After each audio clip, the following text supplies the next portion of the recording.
ناظرین، آسٹریلیا اور world cup سے پہلے پاکستان ٹیم کی ایک اور بڑی دبنگ سیریز آ گئی ہے۔ جی ہاں دوستو، پاکستان ٹیم نے اب فوراً یہاں انگلینڈ کے خلاف سیریز کھیلنی ہے، جہاں نہ صرف سیریز کا شیڈیول جاری ہوا ہے بلکہ کپتان آغا سلمان بھی میدان میں آ گئے ہیں اور ایسا اسکواڈ اناؤنس کر دیا ہے کہ سب کے ہوش اڑا دیے ہیں۔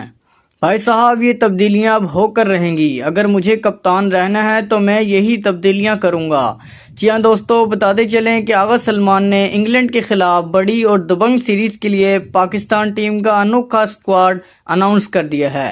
انوکھا اس لیے کہ بھائی صاحب یہ تبدیلیاں اب کرے گا اور اسی انداز میں کرے گا جیسے آج اس نے اسکواڈ کا اعلان کیا ہے، کیونکہ اسے معلوم ہے کہ اس کے پاس آخری چانس ہے۔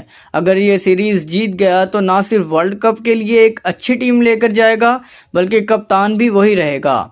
ناظرین، آپ لوگ خوب جانتے ہیں کہ اگر کپتانی اس کے ہاتھ سے نکل گئی تو ٹیم بھی ہاتھ سے نکل جائے گی، یعنی یہ پھر ٹیم میں بھی نہیں رہے گا۔ اسی وجہ سے جب بات اپنے اوپر آ جاتی ہے تو ایسے فیصلے کرنا پڑتے ہیں، چاہے دل نہ بھی چاہ رہا ہو، انہیں کھلاڑیوں کو بھی نکالنا چاہے ان کی کتنی ہی سفارش کیوں نہ ہو۔ آئیے جانتے ہیں پاکستان ٹیم کا نیا اسکواڈ جو انگلینڈ کے خلاف ٹی20 سیریز میں نظر آئے گا، اور ساتھ ہی یہ سیریز آپ لوگوں کو کب اور کتنے بجے دیکھنے کو ملیں گی، یعنی پاکستان اور انگلینڈ کے درمیان پہلا ٹی20 پاکستانی وقت کے مطابق کب کھیلا جائے گا، یہ بھی اس ویڈیو میں جانتے ہیں۔ ناظرین، اس کے علاوہ بابر اعظم کے حوالے سے بھی بڑی اپڈیٹ آ چکی ہے۔ جی ہاں دوستو، بات یہاں تک پہنچ گئی ہے کہ بابر اعظم کا کھیلنا بھی اب اسی پلینگ 11 میں ہے۔ آئیے دیکھتے ہیں کہ پاکستان ٹیم کا اسکواڈ کیا رہنے والا ہے، پہلا میچ کب ہوگا، مکمل تفصیلات آپ کے ساتھ شیئر کرتے ہیں۔ سب سے پہلے یار ویڈیو کو لائک کر دیں، اگر آپ پہلی بار آئے ہیں تو چینل کو بھی سبسکرائب کریں۔ اب ویڈیو سٹارٹ کرتے ہیں۔ ناظرین، نمبر 1 پر ہے فخر زمان۔ جی ہاں دوستو، کنگ فخر زمان کو اس بار پھر وہ مقام دیا گیا ہے جس کے وہ حقیقی معنوں میں حقدار ہیں۔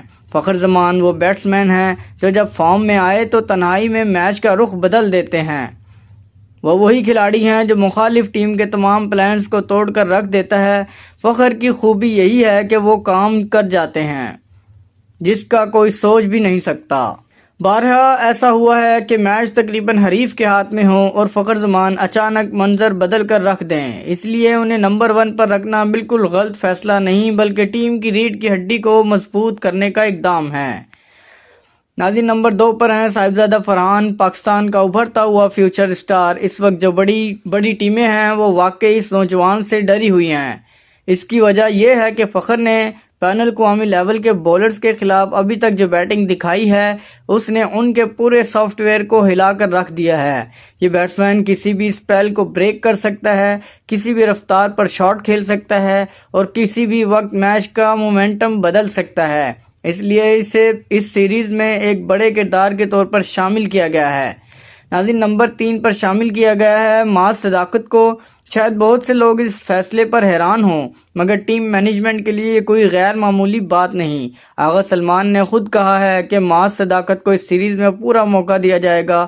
اگر وہ پرفارم کر گیا تو صاحبزادہ فرحان کے ساتھ مستقل اوپنر وہی بنے گا، اور اگر پرفارم نہ کر سکا تو ٹیم میں سائم ایوب کی واپسی یقینی ہے۔ یہ پاکستان کرکٹ کا شاید پہلا موقع ہے کہ اوپنرز کے لیے اتنی سخت مقابلے کی فضا پیدا ہو رہی ہے، اور اگر معاذ صداقت ناکام ہوتا ہے تو جیسا کہ پہلے کہا، سائم ایوب پہلے سے کھیل رہے تھے اور ان کی جگہ کوئی آسانی سے نہیں لے سکتا، اس لیے چاہے معاذ صداقت آیا ہو یا کوئی اور تبدیلی ہوئی ہو، سائم ایوب اسکواڈ سے باہر نہیں جائیں گے۔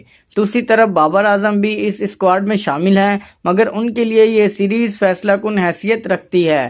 اگر وہ انگلینڈ کے خلاف پرفارم نہ کر سکے تو اگلی سیریز میں انہیں برقرار رکھنا مشکل ہو جائے گا۔ پاکستان کے سابق کپتان ہونے کے ناطے ان پر دباؤ پہلے سے کہیں زیادہ ہے۔ اس کے بعد آتے ہیں عبد الصمد، وہ پاور ہیٹر جس کا انتظار پاکستان ٹی20 کرکٹ کو برسوں سے تھا۔ فنشر کے طور پر جس کھلاڑی کی ضرورت بار بار محسوس کی جاتی تھی، وہ خلا اب عبد الصمد کے آنے سے بھر گیا ہے۔ آخرکار وہ فیصلے بھی ہو رہے ہیں جو پہلے کاغذوں تک محدود رہتے تھے۔ عبد الصمد کا کردار نہایت اہم ہوگا کیونکہ انگلینڈ جیسی ٹیم کے خلاف آخری اوورز میں یہی کھلاڑی میچ کا رخ بدل سکتا ہے۔ اس کے بعد ذکر آتا ہے حسن نواز کا۔ حالانکہ پلینگ 11 کا دروازہ ان پر مکمل کھلا نہیں، مگر اسکواڈ سے انہیں دور رکھنا بھی ممکن نہیں تھا۔ حسن نواز پاکستان کی اگلی نسل کے خاص بیٹر ہیں اور بطور بیک اپ ان کی موجودگی ٹیم کو مضبوط بناتی ہے۔ پھر شامل ہیں میچ ونر محمد نواز۔ دوستو، کھلاڑی نے کئی بڑے میچز میں پاکستان کو جتوایا ہے۔ اس کی سکل سیٹ، اس کی آل راؤنڈ پرفارمنس اور اس کی بولنگ انگلینڈ کے کنڈیشن میں ٹیم کے کام آئے گی، اس لیے اسے اسکواڈ کا لازمی حصہ رکھا گیا ہے۔ اس کے بعد آتے ہیں ہمارے کپتان آغا سلمان۔ یہ وہ کھلاڑی ہیں جنہیں پاکستان کی ٹیم کو نئے زاویے سے دیکھنا سکھایا ہے۔ جدید کرکٹ میں ان کا رول بہت بڑا ہے۔ ان کے ساتھ وکٹ کیپر عثمان خان کو شامل کیا گیا ہے، جبکہ صاحبزادہ فرحان بطور سیکنڈری وکٹ کیپر بھی موجود ہوں گے۔ یہ دونوں مل کر بیٹنگ لائن اپ کو نہ صرف گہرائی دیتے ہیں بلکہ فیلڈنگ اور اسٹرائک روٹیشن میں بھی اہم کردار ادا کرتے ہیں۔ اس کے بعد آتے ہیں اسپن ڈپارٹمنٹ کے دو بڑے نام، ابرار احمد اور سفیان مقیم۔ دونوں اس وقت پاکستان کے ٹاپ وکٹ ٹیکرز ہیں۔ ابرار کی مسٹری بولنگ اور سفیان کی کلاسک اسپیڈ اور اسپن ویری ایشن مل کر انگلینڈ کے خلاف پاکستان کی بولنگ کو مکمل ناظرین پھر شامل ہیں کنگ شاہین شاہ افریدی۔ آخرکار شاہین کی پرفارمنس واپس آئی ہے اور یہ پاکستان کے لیے بہت بڑی خوشخبری ہے۔ ان کے ساتھ رانا فہیم اشرف شامل کیے گئے ہیں، جو اس وقت پاکستان کے نمبر 1 آل راؤنڈر سمجھے جاتے ہیں۔ ان دونوں کی موجودگی سے ٹیم کو بیٹنگ اور بولنگ دونوں میں استحکام ملتا ہے۔ اس کے بعد آتے ہیں سلمان مرزا، پھر ہیں نسیم شاہ۔ نوجوان تو وہ ہیں مگر اس وقت ان کی فارم سوال بن چکی ہے۔ بولنگ لائن اپ اس وقت اتنی مضبوط نہیں جتنی بیٹنگ ہے، اس لیے نسیم پر بہت کام کرنے کی ضرورت ہے، ورنہ یہ کمزوری انگلینڈ کے خلاف بھاری پڑ سکتی ہے۔ آخر میں مقابلہ چل رہا ہے محمد وسیم جونیئر اور عباس افریدی کے درمیان۔ جی ہاں دوستو، دونوں میں صرف ایک کو چنا جائے گا۔ میری ذاتی رائے ہے کہ عباس افریدی کو منتخب کرنا چاہیے، کیونکہ وہ صرف بولر نہیں، ایک بہترین آل راؤنڈر بھی بن چکے ہیں۔ ان کا کردار T20 میں بہت اہم ہوگا۔ یہ ہے پاکستان ٹیم کا مکمل اسکواڈ جو انگلینڈ کے خلاف میدان میں نظر آئے گا۔ جہاں تک شیڈیول کی بات ہے تو پہلا T20 میچ 27 دسمبر کو کھیلا جائے گا۔ سیریز میں صرف 3 T20 شامل ہیں، جبکہ ODI میچز منسوخ کر دیے گئے ہیں کیونکہ پاکستان کو آگے سری لنکا کے خلاف اہم سیریز کھیلنی ہے۔ تو دوستو، اب سوال یہ ہے کہ کیا پاکستان یہ سیریز جیت سکتا ہے؟ کیا یہ نیا کمبینیشن انگلینڈ جیسی ورلڈ کلاس ٹیم کے خلاف کھڑا ہو پائے گا؟